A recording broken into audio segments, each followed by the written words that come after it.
അതിൽ ഏറ്റവും പ്രധാനപ്പെട്ട കാര്യം ഞാൻ പറഞ്ഞ ഈ ഉയർന്ന പലിശയാണ്. ഈ ഡീല് നടക്കുമ്പോൾ അതിൻ്റെ അകത്ത് ഒരുപാട് ദുരൂഹതകൾ ഇപ്പോഴും ബാക്കി നിൽപ്പുണ്ട് ശ്രീ രാജേഷ്. ഒന്ന്, ഉയർന്ന പലിശയ്ക്ക് നാട്ടിൽ താരതമ്യേന കുറഞ്ഞ പലിശയ്ക്ക് ഇങ്ങനെ വായ്പ കിട്ടുന്നൊരു സാഹചര്യം ഉണ്ടായിട്ട് പോലും അതൊക്കെ മറികടന്ന് എന്തിനാണ് ലണ്ടനിലേക്ക് മുഖ്യനും കൂട്ടരും വണ്ടി കയറിയത് എന്ന ചോദ്യത്തിന് ഇതുവരെ ഉത്തരം കിട്ടിയിട്ടില്ല. ഇങ്ങനെ ഒരുപാട് ചോദ്യങ്ങൾക്ക് ഇനിയും ഉത്തരം കിട്ടാനുണ്ട്.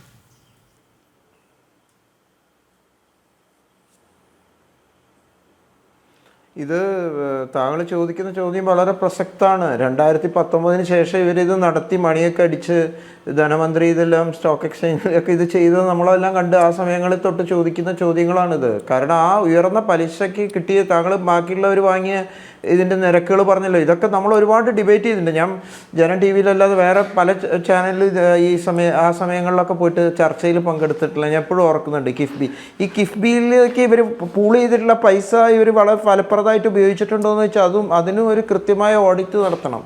കാരണം അതും വളരെ സംശയാസ്പദമാണ്. പിന്നെ അവർ നടത്തിയിട്ടുള്ള വർക്കുകളുടെ ക്വാളിറ്റി നോക്കിക്കഴിഞ്ഞാലും വളരെ വളരെ മോശമാണ്.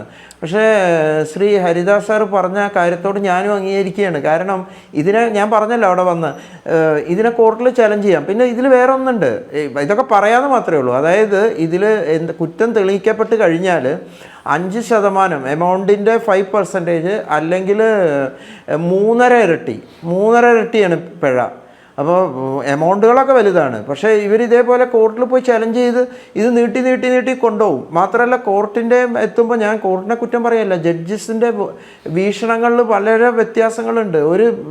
ഒരു ബെഞ്ച് പറഞ്ഞതല്ല അടുത്ത ബെഞ്ച് പറയുക. അപ്പോൾ അതിൻ്റെ കാര്യങ്ങൾ പിന്നെ ഇത് എത്ര പ്രൊലോങ് ചെയ്യുക. ഇവർ ലാവലിംഗ് കേസൊക്കെ കണ്ടില്ലേ, എത്ര കാലം ഇവർ പ്രൊലോങ് ചെയ്യിപ്പിക്കുന്നു എന്തെങ്കിലും ജഡ്ജ്മെൻറ്റ് വന്നു. അപ്പോൾ ഇതൊന്നും എവിടെ എത്താൻ പോകുന്നില്ല. ഇപ്പോൾ എല്ലാവരും പറയുന്നതാണ് ഇതൊരു നാച്ചുറൽ പ്രോസസ്സിൻ്റെ ഭാഗമായിട്ട് അവർ നോട്ടീസ് അയച്ചതാണ്. ഇതിന് ഇത്ര വർഷം വേണ്ടി വന്നോ എന്നുള്ളൊരു ചോദ്യമുണ്ട്. ഫെമ ലംഘനം ഒരുപക്ഷെ അവർ ഡീറ്റെയിൽ ആയ സ്റ്റഡി നടത്തിയിട്ട് കാണും. പിന്നെ അഡ്ജുഡിക്കേറ്റിംഗ് അതോറിറ്റി എന്ന് പറയുന്നത് സെൻട്രൽ ഗവൺമെൻറ് അപ്പോയിൻറ്റ് ചെയ്യുന്നൊരു ബോഡിയാണ്. അതിലൊരു മെമ്പറും ഒരു ചെയർപേഴ്സണും 2 മെമ്പർമാരുമാണ് അതിൽ അടങ്ങിയിരിക്കുന്നത്. അത് മിനിസ്ട്രി ഓഫ് ഫൈനാൻസിൻ്റെ കീഴിലാണ് വരുന്നത്. അവർ ലോ ഗ്രാജുവേറ്റ് ഉണ്ടാവും, അതിലൊരു അക്കൗണ്ടിങ് ഫൈനാൻസ് നോളജുള്ള ആളൊക്കെ ഉണ്ടാവും. അതൊക്കെ ശരിയാണ്. പക്ഷേ അവർ നോട്ടീസ് അയച്ചു. ഇവർക്ക് ഈ നോട്ടീസിന് റിപ്ലൈ ചെയ്യാതെ തന്നെ നേരെ കോർട്ടിൽ പോയിട്ട് ഇത് ചലഞ്ച് ചെയ്യാൻ പറ്റും.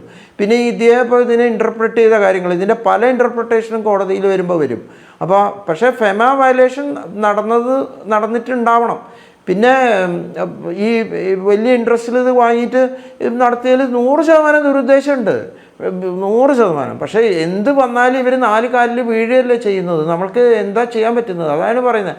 പിന്നെ എൻഫോഴ്സ്മെൻറ്റ് ഡയറക്ടറേറ്റ് ഇത് കൃത്യമായ അന്വേഷണം നടത്തും. പല കേസ് എൻഫോഴ്സ്മെൻറ്റ് ഡയറക്ടറേറ്റ് നേരിട്ട് എടുത്ത കേസുകളിൽ എന്താ ഉണ്ടായതെന്ന് നമുക്കറിയാമല്ലോ. ജനങ്ങൾക്കിപ്പോൾ ഇപ്പോൾ ഇന്നലെ കോൺഗ്രസ് പാർട്ടിയിൽ നിന്നൊക്കെ ചില ആളുകൾ പറയുന്നിട്ടിരുന്നു ഇതൊക്കെ ഇങ്ങനെ പറച്ചിലേ ഉണ്ടാവുകയുള്ളൂ, ഇതെവിടെയെങ്കിലുമൊക്കെ പോയിട്ട് അങ്ങനെ കോംപ്രമൈസ് ആയി പോകുന്നുള്ള. അതാണ് നമുക്കിത് മുന്നോട്ട് കൊണ്ടുപോകേണ്ടത്. എൻഫോഴ്സ്മെൻറ്റിൻ്റെ ഏജൻസികൾ തന്നെ കറപ്ഷൻ നടത്തിയ കേസ് കേരളത്തിലുണ്ട്. അതിപ്പോൾ SITയുടെ ഏറ്റവും നല്ല ഉദ്യോഗസ്ഥനാണ് Sasidharan sir, Sasidharan SP IPS conferred. അദ്ദേഹമാണ് ആ കേസ് അന്വേഷിച്ചുകൊണ്ടിരുന്നത്.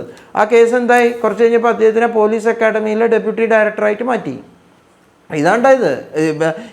ആരാ ഇതൊക്കെ ചെയ്തു കൊടുക്കുന്നത്? ഈ ED സഹായിക്കുന്ന ആരാണ്? അതാണ് പറയുന്നത്. അപ്പോൾ ED സഹായിക്കുന്നു, ED അങ്ങോട്ട് മറിച്ച് സഹായിക്കുന്നു. ഇങ്ങനെയൊക്കെയുള്ള ഒരുപാട് അഡ്ജസ്റ്റ്മെൻറ്റ്. അല്ലാതെ നിയമപ്രകാരം ഇതൊക്കെ നമുക്ക് ചർച്ച ചെയ്യാമെന്നല്ലാതെ ഹരിദാസ് സാറ് പറഞ്ഞാൽ 100%, അതിൽ ഞാൻ 100% അംഗീകരിക്കുന്നത്. അതിൽ വലിയ സാമ്പത്തിക പഠനമൊന്നും നമുക്ക് ആവശ്യമില്ല. ഇതെല്ലാവരും പറഞ്ഞതുമാണ്. ഈ ഇൻട്രസ്റ്റ് റേറ്റിനെതിരെ ഇന്ത്യയിൽ ഫസ്റ്റ് സ്റ്റേറ്റാണ് ഇത് പോയത്, പിന്നീടാണല്ലോ ബാക്കിയുള്ളവർ ചെയ്തത്. ഇന്ത്യയിലെ ഫസ്റ്റ് സ്റ്റേറ്റാണ് ഇതിൽ പോയി ലിസ്റ്റ് ചെയ്യപ്പെട്ടത്. ഇങ്ങനെ ഇത് ഇന്ത്യൻ റുപ്പിയിലാണ്. അപ്പോൾ മറ്റേ കറൻസി ഫ്ലക്ച്വേഷൻ വന്നാൽ ഇമ്പാക്റ്റ് ചെയ്യില്ല. ഇതിൻ്റെ അപ്പുറം വലിയ പല തിയറികളുമാണല്ലോ ഈ മറ്റേ ഡോക്ടർ തോമസ് ഐസക്ക് പറയുന്നത്. അദ്ദേഹം പഠിച്ച സാമ്പത്തിക ശാസ്ത്രം വേറെ ആരും പഠിച്ചിട്ടില്ല എന്നുള്ള നിലയ്ക്കാണ് അദ്ദേഹം പറയുന്നത്. ഇതിനൊക്കെ കുറേ എക്സ്പ്ലനേഷൻ ഇങ്ങനെ കൊടുക്കും. പിന്നെ ഉൾപ്പെട്ടുള്ള ഇത് കോർട്ടിൽ പോയിട്ട് ഇതിനെപ്പറ്റി ചലഞ്ച് ചെയ്യും. ഇതിനെപ്പറ്റി ഇനി ഇൻ്റർപ്രിട്ടേഷൻ ഉണ്ടാവും, ജഡ്ജസ് ലോ എന്നൊക്കെ നമ്മൾ പറയില്ല. അങ്ങനെ പോകുന്ന ഒരു കാര്യം. പക്ഷേ ഇത് കിഫ്ബി ഏർപ്പെട്ടിട്ടുള്ള ഒരു പ്രവർത്തനങ്ങൾക്കും ക്വാളിറ്റി ഇല്ല. നമ്മളിന് ഇതിന് എത്രയും മുമ്പ് നിങ്ങളുടെ ഓർമ്മയിൽ നിലനിൽക്കുന്നുണ്ടോ എന്ന് എനിക്കറിയില്ല. തൃശ്ശൂർ ഒരു സ്കൂളിൽ പണിതിട്ട് ഇങ്ങനെ കൈ കൊണ്ട് തൊട്ട് കഴിഞ്ഞാൽ എല്ലാം കൂടി പോരുകയാണ്. ഇതാണ് ഇതിൻ്റെ സംഭവം. ഇതിപ്പോൾ രണ്ട് കൂട്ടരും മാറി മാറി ഭരിച്ചിട്ടും ഇതാണ് സിറ്റുവേഷൻ. പഞ്ചാവടിപ്പാലം ഇതൊന്നും നമ്മൾ മറന്നിട്ടില്ലല്ലോ. അത് കഴിഞ്ഞിട്ട് ഇവരിപ്പോൾ 10 കൊല്ലം ഭരിച്ചു. അതിൻ്റെ അന്വേഷണം കാര്യങ്ങളൊക്കെ ഇവർ ഏറ്റെടുത്തിട്ട് എന്തുണ്ടായി? ഒന്നും ഉണ്ടായിട്ടില്ല. ഇനി മറ്റവർ വന്നാലും ഇതാണ് സ്ഥിതി. കേരളത്തിലെ ജനങ്ങൾ സഹിക്കുക എന്നുള്ള ഒരു കാര്യങ്ങളേ ഉള്ളൂ. ഇത് കോടികളുടെ കണക്കുകളാണ് ഇത് പറഞ്ഞു വരുന്നത്. അപ്പോൾ നിരവധി ഈ കാര്യങ്ങളുണ്ട്. നിയമങ്ങളൊക്കെ ഇവിടെ നിലനിൽക്കുന്നുണ്ട്. പക്ഷേ ഈ നിയമങ്ങൾ കോടതിയിലെത്തുമ്പോൾ ഇവരുടെ വക്കീൽമാർ വന്നു ഇതിനെ പറ്റിയിട്ട് കാര്യങ്ങൾ ഇത് തെളിയിക്കപ്പെട്ട് കഴിഞ്ഞാൽ ഇതിൽ വലിയൊരു എമൗണ്ടാണ് പിഴയായിട്ട് കൊടുക്കേണ്ടതായിട്ട് വരിക.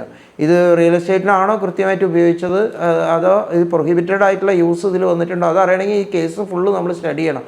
നമ്മുടെ കയ്യിൽ ആരുടെ കയ്യിൽ അതിൻ്റെ കൃത്യമായൊരു ഫാക്റ്റ് ഉള്ളത്, ഇതിൻ്റെ എൻക്വയറി നടത്തിയതും ഇവരെവിടെയൊക്കെ ഇൻവെസ്റ്റ് ചെയ്തു എന്നുള്ളത്. ഈ കിഫ്ബീനെ പറ്റി എന്താ കിഫ്ബി എന്ന് പോലും നമുക്കറിയില്ലായിരുന്നു ഈ കൃത്യമായിട്ട് പറയുകയാണെങ്കിൽ. അതിൻ്റെ വെബ്സൈറ്റൊക്കെ നിങ്ങൾ പരിശോധിച്ചാൽ കുറച്ച് പ്രവർത്തനങ്ങൾ, ഫണ്ട് അലോക്കേഷൻ, അങ്ങനത്തെ കാര്യങ്ങളൊക്കെ ഉള്ളൂ. ഇതിൽ ഫണ്ട് എങ്ങനെ വന്നു, അതെങ്ങനെ വിനിയോഗിച്ചു, ഇതിൻ്റെ ക്യാഷ് ഫ്ലോ, ഈ കാര്യങ്ങളൊന്നും കിട്ടുന്നില്ല. ഇതിൻ്റെ പുറകിൽ വലിയ വിദഗ്ധരുണ്ടായിട്ട് അവർ ക്യാഷ് ഫ്ലോ കാര്യങ്ങളൊക്കെ കിട്ടിയാലേ നമുക്ക് അറിയാൻ പറ്റുള്ളൂ ഏതൊക്കെ ആക്ടിവിറ്റിയിൽ എങ്ങനെയൊക്കെ വിനിയോഗിക്കപ്പെട്ടു, എത്ര ഇത് വന്നു എന്നൊക്കെ ഉള്ളത്. അപ്പോൾ അടിസ്ഥാനപരമായിട്ട് നോക്കിക്കഴിഞ്ഞാൽ നമുക്ക് യാതൊരു ഐഡിയയും ഇതിനെ പറ്റിയിട്ടില്ല. അപ്പോൾ അത് മറ്റേ CAG ആണ് ഇത് പോയിൻ്റ് ഔട്ട് ചെയ്തത്. ഫസ്റ്റ് ഈ സംഭവം നമ്മളെ ഇതിൽ CAG പോയിൻ്റ് ഔട്ട് ചെയ്തതാണ് ഇതിലെ കാര്യങ്ങൾ. അതിനെ തുടർന്നാണ് ED ഇത് ഏറ്റെടുക്കുന്നതും 2021 തൊട്ടിട്ട് ഇത് നടത്തുന്നതും അവസാനം ഈ രീതിയിൽ കൾമിനേറ്റ് ചെയ്തു പോകുന്നത്. വലിയൊരു ശുഭാപ്തി വിശ്വാസത്തിന് ഇതില്ല. പക്ഷെ ഇനി എല്ലാം മുകളിലുള്ള ആൾ കാക്കട്ടെ എന്ന് മാത്രമേ നമുക്ക് പറയാൻ കഴിയുള്ളൂ. തീർച്ചയായും ഈ ഒരു പ്രോസസ്സ് തന്നെയാണ് ശ്രീ രാജേഷ് ഏറ്റവും കൂടുതൽ ദുരൂഹതയിലേക്ക് കടന്നത്. ഇന്ന് പ്രതിപക്ഷ നേതാവ് പറഞ്ഞത് ഇത് ഭയപ്പെടുത്താൻ വേണ്ടി മാത്രമാണ് എൻഫോഴ്സ്മെന്റ് ഡയറക്ടറേറ്റ് നോട്ടീസ് അയക്കുന്നത്. മസാല ബോണ്ട് ഇടപാടിൽ സംസ്ഥാനത്തിന് വലിയ ധനനഷ്ടം ഉണ്ടായിട്ടുണ്ട്. മുഖ്യമന്ത്രി പിണറായി വിജയൻ്റെ വീട്ടിലേക്ക് മുമ്പ് നോട്ടീസ് അയച്ചിട്ടും എന്തായി? മസാല ബോണ്ടിൽ കടമെടുത്തത് തെറ്റാണ്. 1.5% പലിശയ്ക്ക് പണം കിട്ടും, എന്നിട്ടും കൂടിയ പലിശയ്ക്ക് പണം എടുത്തു. മുൻ മന്ത്രി തോമസ് ഐസക് പറയുന്നത് തെറ്റാണ്. ലണ്ടൻ സ്റ്റോക്ക് എക്സ്ചേഞ്ചിൽ മണിയടിക്കാൻ മാത്രം മുഖ്യമന്ത്രി പോയി. പണം നിക്ഷേപിക്കുന്ന ആർക്കും മണിയടിക്കാം. നടന്നത് PR സ്റ്റണ്ടാണ്. മുഖ്യമന്ത്രി മണിയടിക്കാൻ പോകുന്നതിന് മുമ്പ് സംസ്ഥാനം സോവറിൻ ഗ്യാരണ്ടി നൽകിയതിനെക്കുറിച്ച് ആലോചിക്കണം എന്തായിരുന്നു അന്ന് PR സ്റ്റണ്ട്? ഇപ്പോൾ പറയുക ഒരു ബന്ധവുമില്ലെന്ന്. ഇത് പ്രതിപക്ഷത്തിൻ്റെ ഒരു ആരോപണമാണ്.